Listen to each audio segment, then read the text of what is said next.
get on here. Oh yeah, now we're recording. Okay, good evening, Mr. McMahon. Good evening, Miss Deegan. How are you? From my kitchen to your bedroom. Here's a absolutely. Wouldn't be the first time I was in my pajamas with you.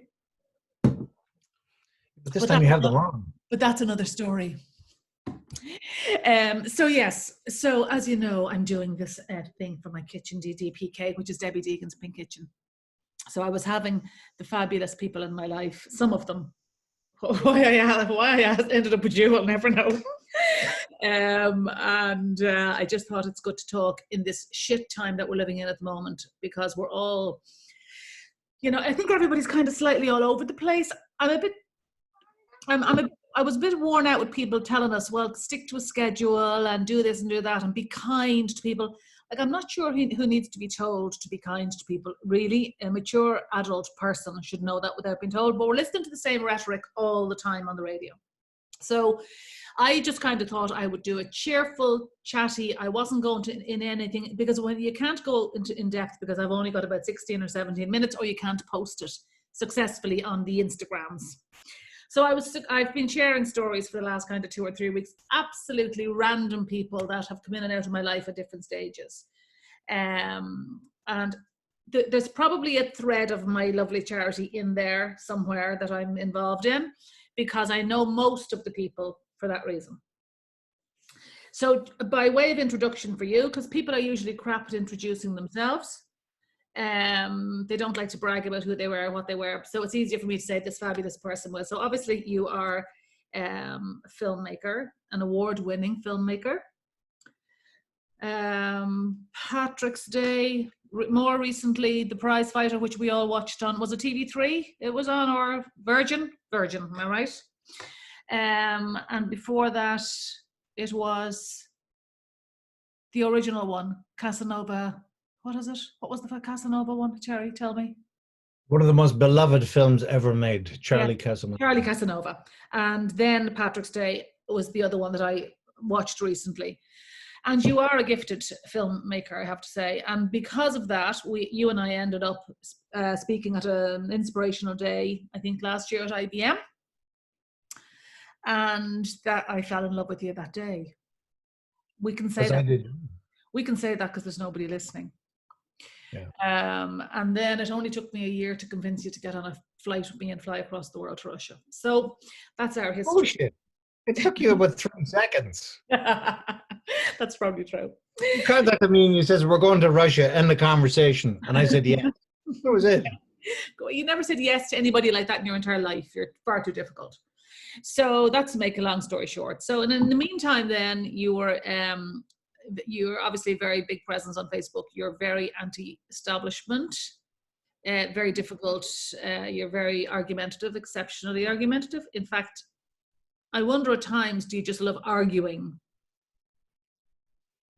I genuinely wouldn't see myself as being argumentative at all, but I think it is our responsibility as humanists, forget about the labels, but as humanists, which I think both of you and I would be, which is why we're connected. I think it's our responsibility to question the narratives that are being presented to us, even the ones we agree with. I don't know about that. Even today, I get, when I don't really comment on your posts because I absolutely adore. You tell me to stop wearing this piece of shit bathrobe. Every time I see you, you're in that piece of shit bathrobe. But and that's why I'm in my pajamas, because I just purposely didn't dress up for you, because I knew you'd be in your bathrobe. But I've never read English the way you write it. Your English makes me like, it's like, I don't understand how you're not our Shakespeare, you know, or something like that. You're just unbelievably creative with words. And to be honest with you, I spent a week in your company. This is not all about me, by the way, so I'm going to stop talking in a minute. But I spent a week in your company. I was kind of thinking, I was slightly, not nervous, but I was thinking, you know, you're so highbrow at times with your ideas and with your English and with your everything. I was thinking, how am I going to do a week with this person? But actually, you were one of the easiest people I ever spent a week with. But you see life, Terry, through a different set of eyes. You must know that yourself. You do not see life through the same lens as the rest of us. Sorry, What, you mutt? What part of being quiet up there? She's been very good. Don't make eye contact. That's the secret. What's the problem? Okay.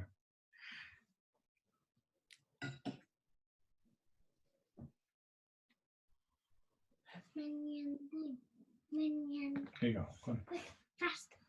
Oh, Here you three. go. What? How you doing? To your viewers, sorry about that. This gorgeous daughter of mine followed me up and insisted on being here. Swore she'd be silent throughout. Don't worry, that's all right. When you have kids, that's what they're supposed to do. Exactly. So, Okay, yes, more my thing. point is, Our Shakespeare. Our Shakespeare is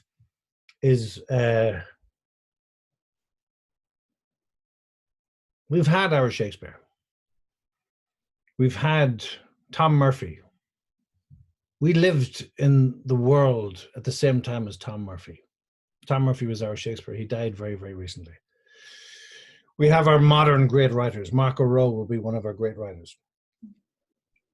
Whatever way I use language is born out of a lack of formal education. So I was homeless when I was a teenager. I never finished school. I never did any of those things. So my education was going to the Rathmines Library and gorging yourself on books because you just wanted to be in out of the cold. I don't know what language means anymore, except it is a tool of pursuing truth or concealing the lie. And that's all that language has become. And unfortunately, too many people who are trying to conceal the lie are using language to disempower and to hurt and to dehumanize. And I try to do the opposite. That's all. That's all I do on social media.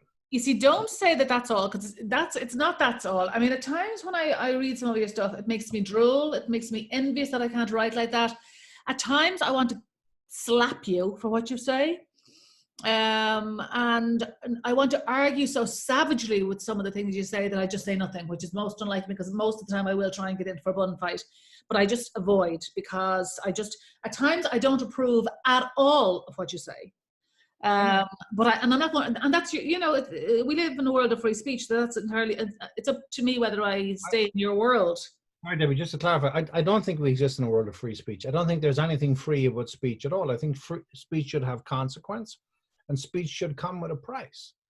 But the idea of posing a question or presuming a position that you may not even necessarily agree with, I think is one of the essential aspects that we have lost in terms of communication. As my daughter has just proved. So much for your 15 minutes. What part of shut? Jesus. What? Yeah, here. Go on, it's gone. Here, go. Do you want to just come down here and sit on my lap, you mutt? No. No. So again, just to be clear, the idea of provoking a reaction that we are uncomfortable with, you and I spent an extraordinary week together, and we spent time together before, but within the confines of whatever that reality is revealing to us, I adore it when I disagree with you as much as I adore when I agree with you. But no, I don't punish you. I don't reduce. That's fine. I can live with. I accept that totally and utterly. But at times, I think you say things. You are a provoker and a what's that word? A disruptor. Thank God. Huh? Just the words. And I think that. I just think at times, Terry, you need. I think for your own sake, I think maybe people should go further all the time. But anyway, to change that, I just think at times I want to kill you for some of the stuff you say.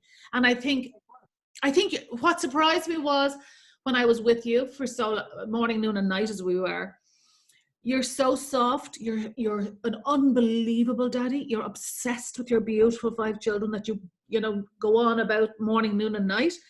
And clearly you adore them, and clearly they adore you. And you're such a soft daddy, and such a you adore Lisa. She's so gorgeous, your partner. So the person that I kind of was with all week, the sharp edges that I see you with the pen at times isn't that person. Do you know what I mean? That surprises me. Debbie, is anybody that person? My missus thinks I'm a fucking asshole. My kids want to kill me half the time. So even the way you describe me in a pleasant but still reductive sense is not who we are. What you do every day, which is enter the realm of absolute unknown terrain. I've watched you in action. It's staggering to watch what you do. But your courage comes from the absolute insistence that your knowledge up to that moment means nothing. All that matters is the engagement with that child in front of you. I've witnessed it firsthand. It's incredible. That's what you do. I do it slightly differently, perhaps a little bit more provocatively, and perhaps with significantly less consequence. But I think our responsibility as people is to question the reality that we are being sold that may not be necessarily real. If the consequence of that is to discover you are wrong, sometimes it's good to be wrong. Sometimes it's wonderful to be wrong. Sometimes it's wonderful to be humbled. And we are afraid of that because we are so adamant on being right all the time. I don't have to be right all the time. Very often I'm wrong and I'm happy. No, I saw the last big debacle on Facebook and I saw your apology afterwards and I thought it was very, and I saw the whole thing. I just think that people don't know how, I think your pen is like a sword sometimes, Terry. You know what I mean? It's so sharp, it's so razor blade that I'm kind of going, I just can't, knowing the marshmallow that you are, that at times I'm reading some of the stuff going, I just cannot believe he has put that. Anyway, I'm going to change the subject now because we could argue forever on this. I want to talk about your magnificent idea that you're doing for the last few weeks because you have a ridiculous brain. I don't know where it goes. I feel like I don't know what, besides you, like, I just feel like I just don't have a brain half the time. But you are articulate, you use words like I don't know anybody that uses words, but you've started this magnificent thing with the lockdown of reading children's stories. And you are obviously a bit of a drama queen and you are an actor anyway. And you How dare you? And you were in Batman. But you did this. What? The first one you did was my favorite book. Hang on 1 second now.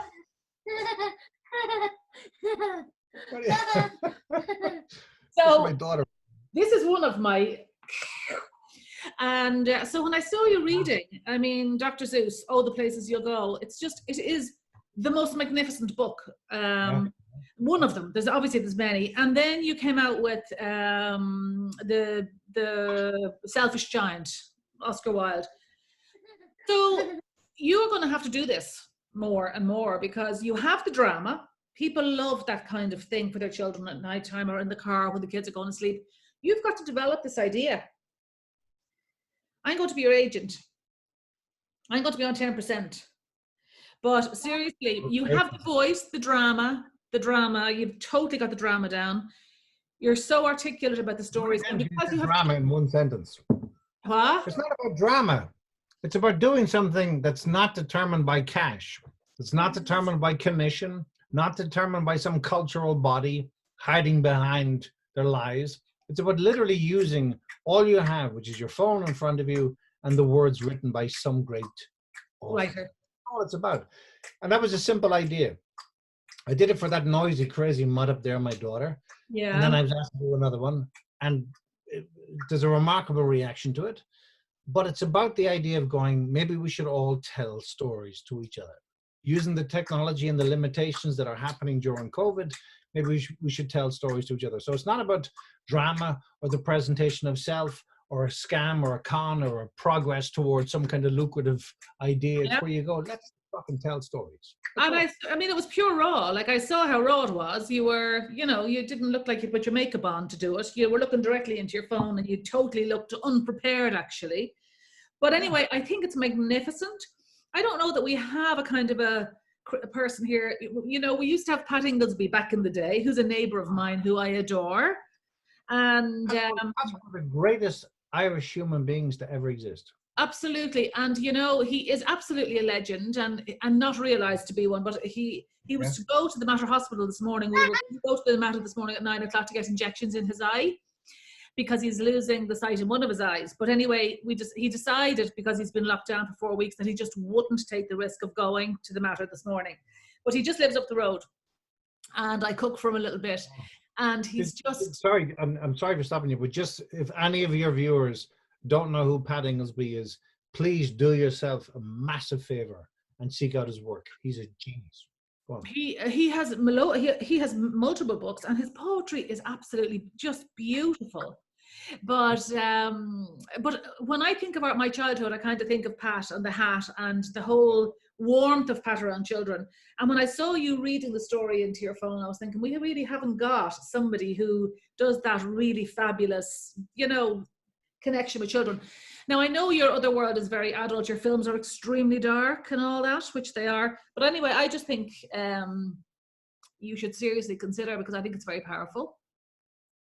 Well, it's interesting you mentioned Pat, because a long time ago, I produced a recording of Pat's work, where Pat read his work. We brought him down to Cork with no money, but we brought him down to Cork. I love the man. We brought him down to Cork. And then the deal he made with me was, he said, I'll read one if you read one. So the deal was back and forward, and he would listen to me read, and then he would read his own. And obviously, when it came to producing the album, we got rid of all my stuff and threw it in the bin, and we had Pat's stuff. So I know his stuff intimately. He's one of the great Irish people of all time. I totally agree. His niece, I think it is, has a Facebook page in his name, and she regularly puts up poems. Eve Inglesby. Yeah, and he's a fantastic person. I mean, he's a hilarious person. I mean, he's so scathing, but of certain things, he doesn't want to know the press. He's been moved on so many times. I mean, he's a legend. He should have a throne in town. Never mind be moved on with his, but the legs are bad. After he dies, like a bunch of magpies would jump all over his grave and claim he loves him. Yeah, he wants to have a blue plaque up everywhere he was moved from, to say Pat Inglesby was moved from here. But he is a fabulous character. But just when I saw you doing the stories, I just thought, you have a talent that reaches children, and because you're so good with your own, I see you've permanently got your daughter on your shoulders every time I see you, and you're so fabulous with your own children. So I just wanted to say, I think that's I in another life I'm a coach, and I love telling people what to do. Coaches are not supposed to tell people what to do, but I love telling people what to do. Yeah, but you don't love telling people what to do. You inspire people to transform the world into majesty. That's what you do. You are one of the most remarkable alchemists I've ever encountered. That's what you do. You're far more than a coach. Just while I have you, Russia, Moscow, Terry, last month you were with me. Wasn't Moscow, I took you out on the bridge, the new bridge out over the People's Park. Wasn't it just the whole thing? It was like we had a magical experience, wasn't it really? Yeah. Now, again, I think the gods took the clouds away. At that time, it's supposed to be deep in snow. But also, it's funny because, again, I don't know, your viewers, whatever they're watching, to be somebody who you would describe as a cynical asshole or whatever, to go to that place with you, because I know you to a limited degree, but spending 24 hours a day with somebody for a week is a very, very different thing. And it's that thing where you really adore somebody. 2 hours. And then... Wasn't the full 24. Those 2 hours you slept, I was watching you. But it's that thing where you go, to know somebody, you've got to live with them. And to know somebody, you've got to recognize how they are with other people and how they inspire other people and what kind of people they attract. And to watch you with the kids and to watch it's because I don't want to get too maudlin here. I don't want it to sound trite, but to watch you with your people, with these children. In my lifetime, I've been to several countries. I've been to remarkable circumstances. I've been to boring circumstances. I've been to all those things. And as long as I live for the rest of my life, whatever that might be, one of the great memories of my entire life will be that journey with you to Russia. Oh, well, thank you very much. I totally agree with you. We just had a spectacular week. Now, we were minded beautifully by Sasha Smian, who obviously was like our sergeant major.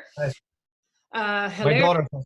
I mean, hilarious. But we would be very choosy about who goes where and who we introduce into any institution and orphanages and places. I mean, we really are. And so it was an honor to have you there. It was an honor to watch you with the children and how you interacted with you gave your big fancy camera to little ones to use, and I was very impressed, I have to say. So now we can't go on all night, although we probably could open a bottle of wine and go on all night. But I want to ask your pearls of wisdom, because I do think you're a very clever person. And I'm not sure, you don't use it, and sometimes you don't use it the way I'd like to see you using it, but that's just because I'm annoyed at things. So your views on COVID and the fact that our world has gone wonky, and you've got 5 children and you're going to have grandchildren, and we all have to worry about our children and our grandchildren. So what is ahead for our world, Terry, with all of this, and how is the human race going to deal with it? Again, it's funny because it's possible for multiple things to be true at the same time.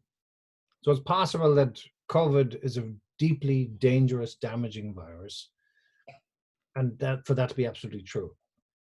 So I have no interest in the idea of conspiracy or whatever. I don't know how it was made or where it came from, and frankly, it doesn't really matter at this stage.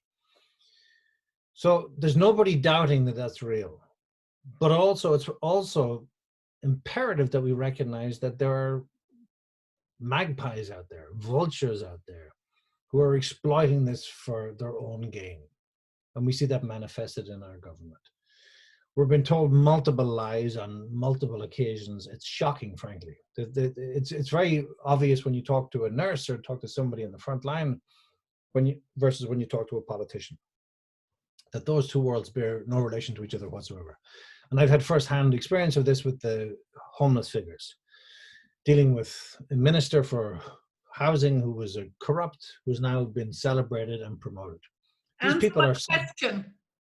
These people, I am answering your question. Just because it's not the answer you want, but these people are, I'm saying, frankly, okay, psychopathic opportunists. But beyond those, I have rarely witnessed such gorgeous community kindness.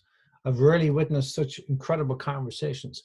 I've rarely witnessed people recognizing that we waste so much time on so much nonsense, the distractions, all the nonsense that we think is important.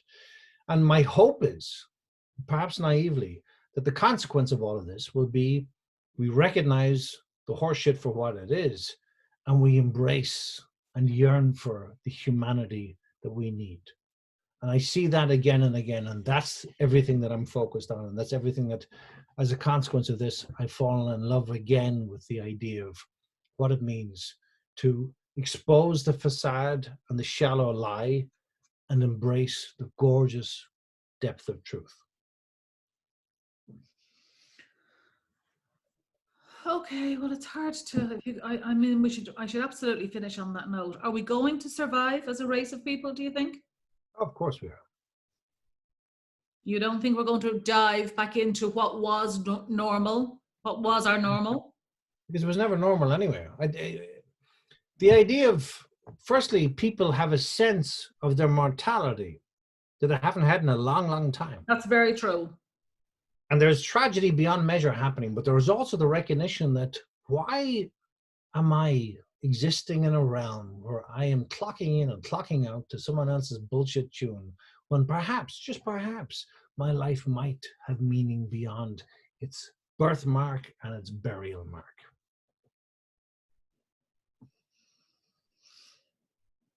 Okay, well, on that note, it's Friday night, it's past my bedtime. Not enough hair. I'm gonna Debbie sit Deegan, down. you magnificent mutt. Terry McMahon, I'll talk to you tomorrow. Good night. Good night, Connie. Connie, say good night, you mouthy mutt.